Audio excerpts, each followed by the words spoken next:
Hello everyone, welcome back to my YouTube channel Ravi Cloud Physics. Today we are going to discuss derivation of equation of motion using graphical method. और बच्चों हमने last time first equation जो होती है velocity time relation that is v equal to u plus at, उसका derivation हमने पढ़ लिया था. अब हमारे सामने दो इक्वेशन बची है, इनका डेरिवेशन हमें पढ़ना है. ये आपके सामने वेलोसिटी टाइम ग्राफ है. ओके, ये हमने पिछले लेक्चर में बनाया था. अब इसका यूज होगा क्योंकि हमें दो इक्वेशन ड्राइव करनी है. फर्स्ट वन इज एस बराबर u t plus half a t square and second one is v square minus u square equal to 2as. फिर इसके बाद ये टॉपिक ख़त्म हो जाएगा. चलो इसको स्टार्ट करते हैं. अब हमें इसको ड्राइव करना है. देखो सेकंड इक्वेशन क्या है,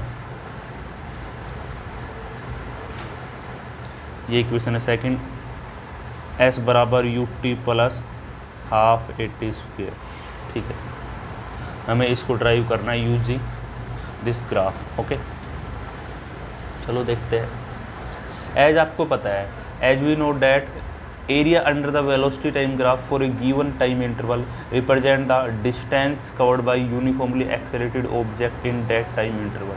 ये बात मैंने आपको पहले ही बताई थी कि area under the velocity time graph will provide distance covered by the object when acceleration is uniform. Okay, I think आपको पता है. और एक बात आपको पता है, तो इसको स्टार्ट करते हैं.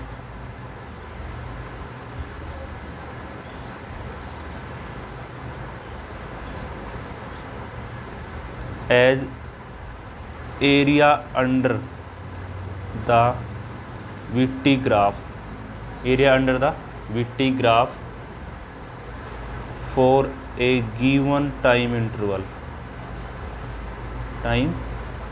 Interval represents the distance covered by a uniformly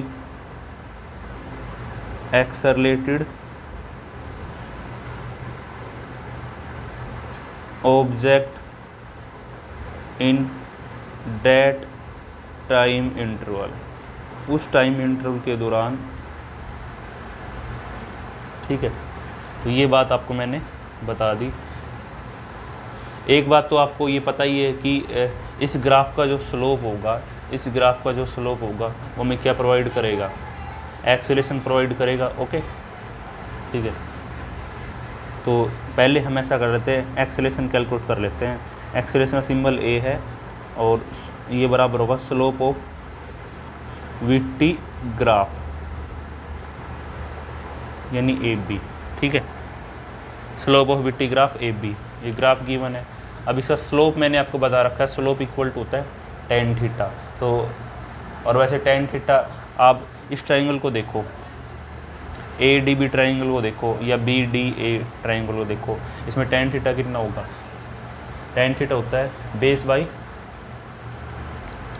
perpendicular by base. क्या होता है, परपेंडिकुलर बाई बेस. तो दिस वन इज परपेंडिकुलर, ये बेस हो गया. यानी यहाँ से ग्राफ से tan थीटा क्या हो गया, A will be equal to DB upon AD. ये किससे बराबर होगा, DB अपॉन AD. DB की जगह DB. अब देखो AD कितना है ग्राफ से, AD is equal to OE. और ये किसके बराबर है, T के बराबर है. ये टाइम इंटरवल है इतना, तो T. तो यहाँ से हमें मिल गया this implies DB will be equal to 80. क्या मिला, DB will be equal to 80. तो यहाँ से DB की वैल्यू कितनी आ गई बच्चों, 80 आ गई. अब हम कैलकुलेट करते हैं distance. Now distance travelled by object in time T. Time T के अंदर ऑब्जेक्ट कितनी डिस्टेंस कवर करेगा. सपोज कर लो S डिस्टेंस हमने कवर कर ली. आपको मैंने बताया कि area under the velocity time graph will give the distance covered. तो s। अब ये वेलोसिटी टाइम ग्राफ है, ये AB, तो इसका एरिया, इसके अंडर ये एरिया हो गया, ये कंप्लीट एरिया, यानी ये ट्राइंगल और ये रेक्टेंगल, ठीक है। या फिर आप ये बोल सकते हो ये क्या है, ट्रेपीजियम है, OABE, OABE, OABE, ये क्या है, ट्रेपीजियम है। आपको पता है ट्रेपीजियम का एरिया, ठीक है, एरिया ऑफ ट्रेपीजियम OABE, इसका एरिया। और ये किसकी इक्विवेलेंट है, एक तो ट्राइंगल आएगी इसके अंदर और रेक्टेंगल, ठीक है। इसको ब्रेक करके ऐसा भी लिख सकते हैं ना, तो मैं इसको ब्रेक करके लिख रहा हूँ बच्चों, फर्दर इसको ब्रेक करके मैं लिख सकता हूँ, area of rectangle, area of rectangle OADE plus area of triangle ADB, area of triangle ADB, area of rectangle OAD plus area of triangle ADB। अब देखो इसका एरिया कितना होगा, ट्राइंगल का एरिया कितना होता है, half into base into height, ठीक है। और रेक्टेंगल का कितना होता है, लेंथ इंटू ब्रेड्थ। तो इसका कितना होगा, अगर मैं बात करता हूँ रेक्टेंगल की बात करता हूँ पहले, OA इंटू में OE, अभी आपको यहाँ दिख जाएगा DB इंटू AD। पहले इसकी बात कर रहा हूँ, एरिया ऑफ रेक्टेंगल, ये रेक्टेंगल है,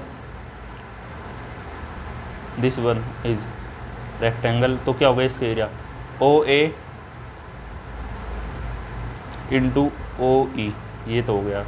अब बात करते हैं एरिया ऑफ ट्राइंगल, इसका एरिया कितना होगा, हाफ DB और 8D, half into base into height, height into base, ये वटेवर, ठीक है। तो ये आ गया। अब इसकी वैल्यू कितनी है, OE की वैल्यू है U और इसकी वैल्यू है T। DB की वैल्यू कितनी है, सारी वैल्यू पुट करनी है। देखो DB की वैल्यू है 80, कितनी DB की वैल्यू 80 पुट कर दिया मैंने। और 8D की वैल्यू कितनी है, 8D की वैल्यू है T, तो यहाँ से कितना आ गया, UT प्लस हाफ 80 स्क्वायर, और ये बराबर है, तो हमने इसको ड्राइव कर दिया, यही हमारा एम था। आप देखो OA की वैल्यू मैंने कहाँ से पुट की है,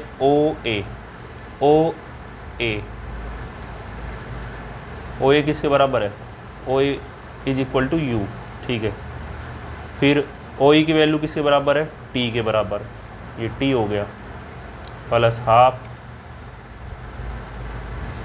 इसके बाद DB की वैल्यू पुट की है, DB की वैल्यू यहाँ से पुट की है मैंने, DB is equal to 80।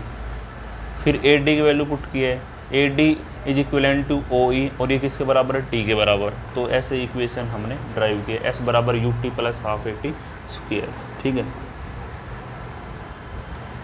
I hope ये इस इक्वेशन का डेरिवेशन आपको अच्छे से समझ में आया होगा। अब इसके बाद एक इक्वेशन और बचती है बच्चों को, कौन सी है, V square minus U square is equal to 2AS, ठीक है। उसको भी आप ड्राइव कर सकते हो सेम पैटर्न पे। बस आपको क्या करना है, यहाँ पे आपको ये कंसेप्ट यूज करना है, area of trapezium OAB calculate करना है। लेकिन ठीक है, इस बार ये कंसेप्ट यूज नहीं करना, इस बार ये कंसेप्ट यूज नहीं करना है, ठीक है। जो एक्चुअल में जो एरिया होता है ट्रेपीजियम का, वो आपको यूज करना है। एक्चुअल का एरिया का फॉर्मूला आई थिंक आपको पता होगा, आपने पढ़ रखा 10th में, half into sum of parallel side into height, ये जो एरिया होता है, ठीक है। तो उसकी वैल्यू पुट करनी है और वहाँ से आंसर आ जाएगा। एक बार आप इसको ट्राई करने की कोशिश करना घर पे, और अगले लेक्चर में हम इसको डिस्कस करेंगे। Thanks for watching.